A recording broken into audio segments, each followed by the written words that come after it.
Following the end of World War II, the world was carved into two ideological halves, the capitalist West and the communist East.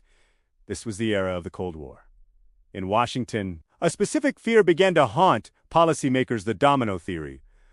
The belief was simple, yet terrifying. If one country in Southeast Asia fell to communism, the surrounding nations would tumble like a row of dominoes. It was this fear, more than anything else, that lured the United States into the dense jungles and rice paddies of Vietnam, leading to the most controversial and polarizing war in American history.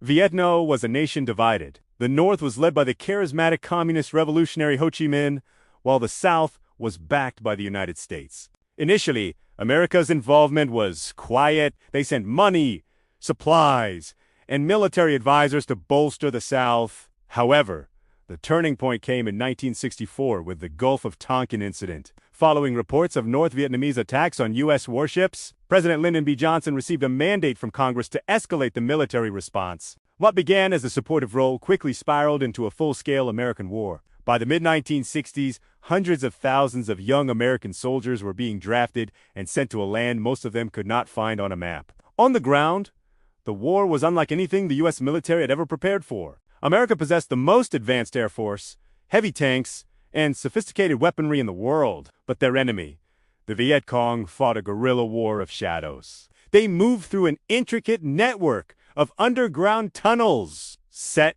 deadly booby traps, and vanished into the jungle as quickly as they appeared. To strip away the enemy's cover, the U.S. military utilized devastating chemical defoliants like Agent Orange and scorched the earth with napalm. Yet, despite the massive firepower, the hearts and minds of the local population remained elusive. The conflict was not just a battle for territory. It was a war of attrition where the enemy was willing to suffer far more than the Americans had anticipated. While the battle raged in the jungles, a second front opened back home in the United States. Vietnam was the first television war.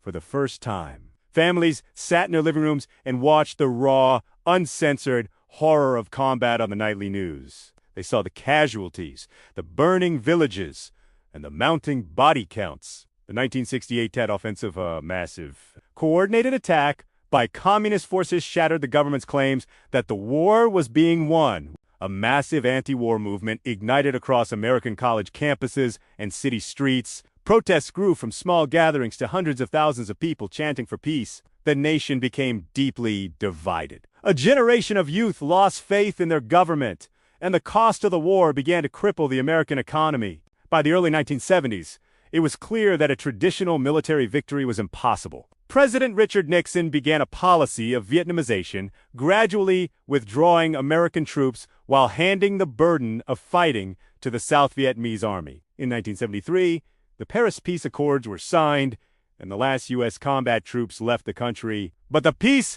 was short-lived. In April 1975, the North Vietnamese launched a final offensive, capturing the southern capital of Saigon. The world watched in shock as the last Americans and their allies were evacuated by helicopters from the roof of the U.S. Embassy.